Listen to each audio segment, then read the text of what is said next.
Hello students, I hope आप सब ठीक होंगे और सब घर पे ही होंगे। घर से बाहर मत जाइए, बहुत ज़रूरी काम हो तभी घर से बाहर जाइए, और वो भी मास्क पहन के।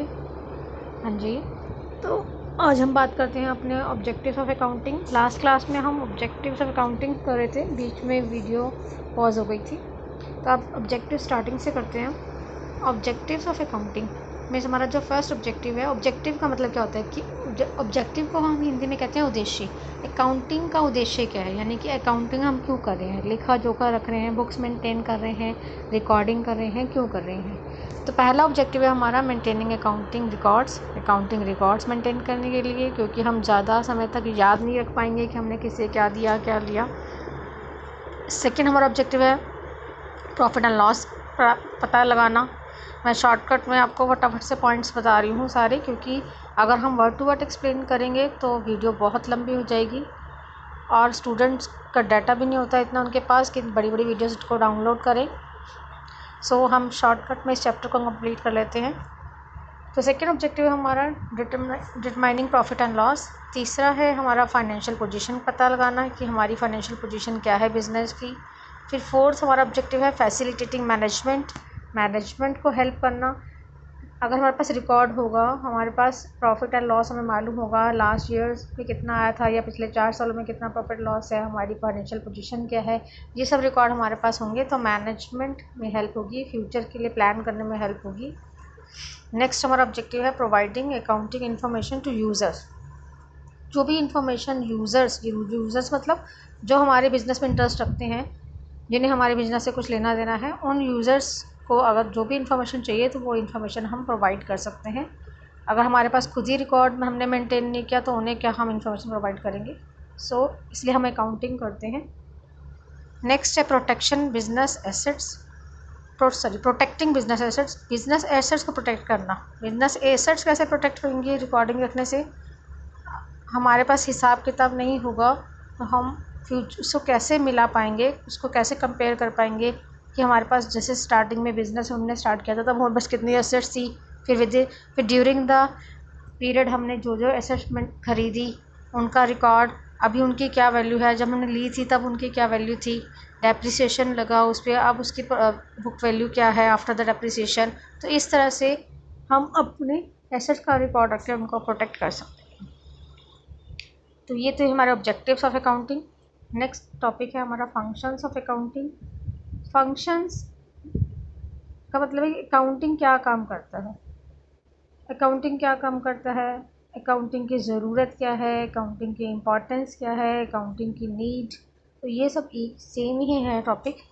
फंक्शंस पूछे, नीड पूछे, इम्पोर्टेंस पूछे, क्योंकि किसी भी अगर मैं आपसे ये पूछूं कि आपके लिए अगर मान लो इस चेयर एक चेयर है, मैं पूछूं आपसे कि इस चेयर की क्या इंपॉर्टेंस है आपके लिए, तो आप मुझे बताएंगे ना कि ये इस चेयर पे आप बैठते हैं या इस चेयर से आप गेम खेलते हैं या इस चेयर पे बैठ के आप पढ़ाई करते हैं या इस चेयर पे बैठ के आप बाहर चाय पीते हैं, यानी कि आपके लिए वो चेयर क्या काम आती है।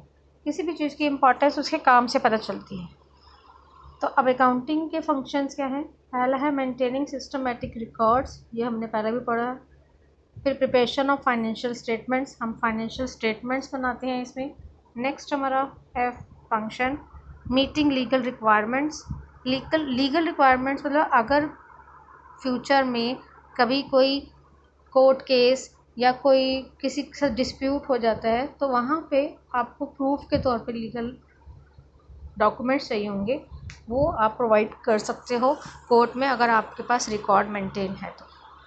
Next communicating the financial information जिन्हें भी चाहिए, हमने जैसे पहले पढ़ा था यूज़र्स को, तो जो भी इंफॉर्मेशन चाहिए उन्हें हम पहुंचा सकते हैं। हमारे यूज़र्स कौन कौन से हैं, management, banks, employees, government authorities, ये सब यूज़र्स हैं फाइनेंशियल इन्फॉर्मेशन के। नेक्स्ट लास्ट फंक्शन है असिस्टेंस इन मैनेजमेंट, यही हमने उसमें भी पढ़ा था ऑब्जेक्टिव में, मैनेजमेंट को हेल्प करना, ये अकाउंटिंग का काम है, अकाउंटिंग का फंक्शन है। अब आ जाते हैं एडवांटेजेस पे, वही इसकी इम्पॉर्टेंस, यही सब पॉइंट्स फिर से आएंगे, सिर्फ 1-2 पॉइंट ऊपर नीचे होते हैं, कुछ बढ़ जाता है कभी घट जाता है, वही एडवांटेजेस में भी देखो वही पॉइंट्स हैं। पहला है लिखा हुआ है फाइनेंशियल इन्फॉर्मेशन अबाउट बिजनेस के बारे में फाइनेंशियल इन्फॉर्मेशन मिलती है, मैनेजमेंट को हेल्प मिलती है, सेकंड थर्ड है रिप्लेस मेमोरी, हम अपनी मेमोरी को रिप्लेस कर सकते हैं। इट मीन्स हमें लॉन्ग टर्म तक याद रखने की ज़रूरत नहीं है, हम लिख लें तो ज़्यादा बेटर है। तो नेक्स्ट फैसिलिटेट्स कंपैरेटिव स्टडी कर सकते हैं हम। लास्ट ईयर के प्रॉफिट से इस साल का प्रॉफिट कंपेयर कर सकते हैं, या पिछले 5 साल में क्या हमारी प्रॉफिट हुआ उनको कंपेयर कर सकते हैं। Next facilitates settlement of tax liability. Business organisation को जो भी टैक्स पे करना होता है तो टैक्स पे करने के लिए भी साथ में डॉक्यूमेंट्स लगाने की ज़रूरत पड़ती है। तो अकाउंटिंग रिकॉर्ड हम रखेंगे तो उससे हमें टैक्स लाइबिलिटी पे करने में इजी रहेगा। फैसिलिटेट्स लोन्स, अगर आपको लोन लेना है हमें बैंक से, जो बैंक या फाइनेंशियल इंस्टीट्यूशन जो भी लोन देता है बिजनेस ऑर्गेनाइजेशन को, तो वो परफॉर्मेंस देखेगा बिजनेस की परफॉर्मेंस उसके अकाउंटिंग रिकॉर्ड से पता चलेगी। नेक्स्ट 7 नंबर हमारा एडवांटेज है एविडेंस इन कोर्ट। यही हमने ऊपर भी डिस्कस किया था फंक्शंस में, तीसरे पॉइंट पे एविडेंस इन कोर्ट मतलब है कि अगर कोर्ट में आपको कुछ प्रूफ दिखाना है, कोई एविडेंस दिखाना है, तो आपके पास अकाउंटिंग रिकॉर्ड होगा, तभी आप उन्हें कोर्ट में पेश कर सकते हैं। 8 नंबर है facilitates sale of business. In case अगर आपको बिज़नेस बेचना है, अपना बिज़नेस ख़त्म करना है, आप आगे कंटिन्यू नहीं करना चाहते, उसे बेचना चाहते हैं, तो बिज़नेस जिसे बेचेंगे वो बिज़नेस आपका परचेज करेगा तो उससे पहले बिज़नेस की वैल्यू तो लगाएगा ना, कितने वैल्यू का आपका बिज़नेस है, वो वैल्यू कैसे पता चलेगी? अकाउंटिंग रिकॉर्ड्स देखकर। नेक्स्ट पॉइंट है 9 number assistance in the event of insolvency. Insolvency का हम हिंदी में इंसॉल्वेंसी कहते हैं। हम किसी को बोले कि ही राम इज़ इंसॉल्वेंट, तो इंसॉल्वेंट का मतलब दिवालिया, राम दिवालिया हो गया है। राम इंसॉल्वेंट हो गया है मतलब राम दिवालिया हो गया है। दिवालिया का मतलब है उसका सब कुछ ख़त्म हो गया है, उसके पास अब कोई पैसा नहीं है, तो वो कोई अपनी लाइबिलिटी पे नहीं कर सकता, उसका पैसा डूब गया है, उसका बिजनेस डूब गया है। दिवालिया हो जाना इसे हम कहते हैं। तो अगर दिवालिया कोई इंसान हो जाता है, किसी का बिजनेस बिल्कुल डूब जाता है, तो इस सिचुएशन में भी उसको कोर्ट कैसे इसको इंसॉल्वेंट डिक्लेयर करेगा? अकाउंटिंग रिकॉर्ड्स के बेसिस पर। नेक्स्ट हमारे पास है 10 नंबर में हेल्पफुल इन पार्टनरशिप अकाउंट्स। अगर बिजनेस आप अकेले कर रहे हैं तो उसको हम सोल प्रोप्राइटरशिप कहते हैं। सोल प्रोप्राइटरशिप में तो इतनी ज़्यादा प्रॉब्लम्स नहीं आती अगर आपके पास प्रॉपर रिकॉर्डिंग नहीं है, क्योंकि आप अकेले ही उसके मालिक हैं, आपको प्रॉफिट लॉस अकेले ही सब कुछ बियर करना है। लेकिन अगर पार्टनरशिप करते हैं किसी के साथ, तो जब भी हम पार्टनरशिप करेंगे, पार्टनरशिप 2 या 2 से ज़्यादा लोगों में होती है, तो अब फ्यूचर में कोई डिस्प्यूट ना हो, या कोई पार्टनर रिटायर होना चाहे, या कोई नया पार्टनर आए, या किसी पार्टनर की डेथ हो जाए, तो ये सब कोई भी सिचुएशन हो सकती है। तो इन सिचुएशंस में कोई डिस्प्यूट ना हो, इसके लिए रिकॉर्ड मेंटेन करेंगे तो वो हेल्पफुल होगा। लास्ट हमारा एडवांटेज है 11 नंबर का helpful in decision making. Accounting records हमारे पास होंगे तो नेक्स्ट फ्यूचर के डिसीज़न लेने के लिए हमें हेल्प मिलेगी। तो ये तो थे हमारे एडवांटेजेस, यानी कि मेरिट्स भी कह सकते हैं। नेक्स्ट हमारा है लिमिटेशंस ऑफ अकाउंटिंग। लिमिटेशंस का मतलब कमियाँ, क्या कमियाँ हैं अकाउंटिंग में, क्या इसकी दोष है, क्या डीमेरिट्स हैं, अब डीमेरिट्स भी कह सकते हैं। तो लिमिटेशंस में नंबर 1 है accounting is not fully exact. Accounting exact values नहीं बताता, ये एस्टिमेटेड हमारे बताता है, ये हमें एग्जैक्ट वैल्यू नहीं बताता। जैसे आपके पास accounting is not fully exact in spite of the fact that most transactions are recorded on the basis of evidence, yet some estimates are also made for ascertaining profit or loss. For example, estimating the useful life of an asset, providing for doubtful debts, net realizable value of closing stock, etc. तो ये points हैं जिनके बारे में हमें वो exact value नहीं बताता। जैसे यहाँ पे इन्होंने एग्जांपल लिया है useful life of an asset. Counting में हम जब डेप्रिसिएशन लगाते हैं किसी भी एसेट पे, तो हम उसकी एस्टिमेटेड लाइफ देखते हैं कितनी होगी, कि ये हमने मशीन ख़रीदी है तो इस मशीन को हम मान लेते हैं कि ये 10 साल चलेगी, तो ये एस्टिमेशन है। बिजनेस ऑर्गेनाइजेशन में जब हम अकाउंटिंग करते हैं तो हम उसकी लाइफ एस्टिमेट कर लेते हैं, हमने लाइफ 10 साल मान ली, लेकिन हो सकता है वो 10 साल से कम चले, 10 साल से पहले ही वो ख़राब हो जाए, या हो सकता है वो 12 साल 15 साल भी चल जाए। तो ये एग्जैक्ट वैल्यू नहीं बताता अकाउंटिंग, ये एस्टिमेटिंग वैल्यूज़ बताता है। तो ये इसकी पहली कमी है। सेकंड है अनरियलिस्टिक इन्फॉर्मेशन। अनरियलिस्टिक इन्फॉर्मेशन होती है accounting information may not be realistic since accounting statements are prepared following the accounting concepts and conventions। accounting information को realistic हम इसलिए नहीं कह सकते क्योंकि accounting information concepts पे और conventions पे based होती है। अब concepts और conventions क्या होते हैं, मतलब कुछ जिनको हम हिंदी में कहते हैं कुछ धारणाएं हम मान लेते हैं। एग्जाम्पल में दिया है यहाँ पर the going concern concept. Going concern concept में हम ये मानकर चलते हैं कि हमारा बिजनेस हमेशा चलता रहेगा, कभी ख़त्म नहीं होगा, ये मानकर चल रहे हैं। तो इस तरह से कई सारी धारणाएं हम अकाउंटिंग में होती हैं जिनके बेसिस पर रिकॉर्डिंग करते हैं। तो इसलिए ये एक्चुअल रियलिस्टिक इंफॉर्मेशन हमें नहीं देते। थर्ड है अकाउंटिंग इग्नोर्स क्वालिटेटिव एलिमेंट्स।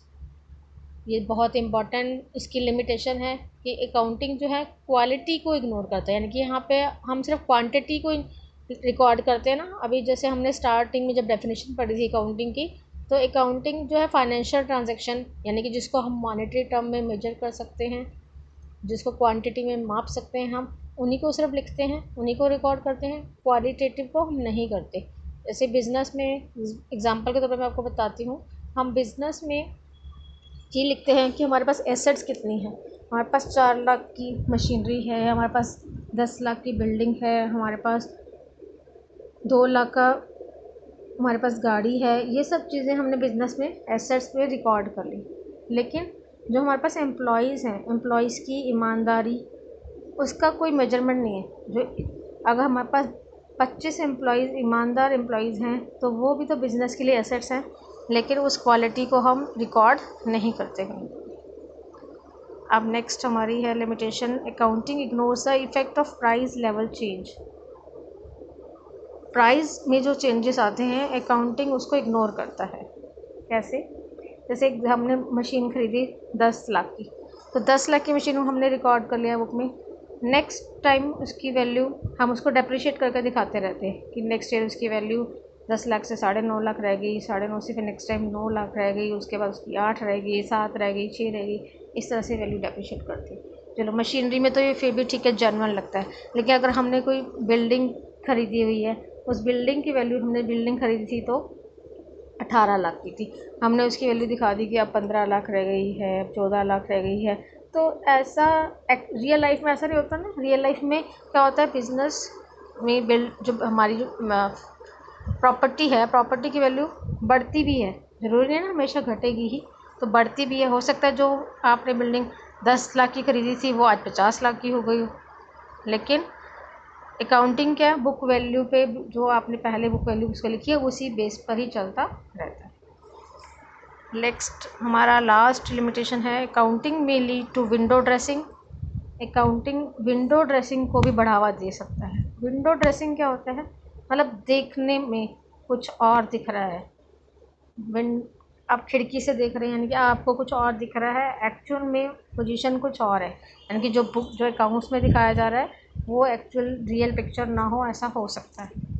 तो मतलब हमें झूठ दिखाया जा रहा है। ये हमारे कंप्लीट हो गए हैं लिमिटेशंस। आज आपको ये लिमिटेशंस तक जो है अच्छे से याद कर लेना है टॉपिक्स, और आपको मैंने पूरी पीडीएफ भेज दी है इन सब पेजेस की। आप अच्छे से लर्न कर लीजिए और क्वेश्चन आंसर भी अपने कंप्लीट कर लीजिए जिन स्टूडेंट्स ने कंप्लीट नहीं किए हैं। और पीछे एक पेज पे, यहाँ पर मैं आपको शो कर देती हूँ, लास्ट पेज पे यहाँ पे ये कुछ क्वेश्चंस हैं, 7 क्वेश्चंस हैं। हाँ जी, ये 7 क्वेश्चंस हैं। ये क्वेश्चन इनमें आंसर्स भी साथ में दिए हुए हैं शॉर्ट में। तो ये 7 क्वेश्चन आंसर्स आपको आज अपनी नोटबुक में कर लेने हैं। Okay guys, good bye, have a nice day, stay home, stay safe, bye bye.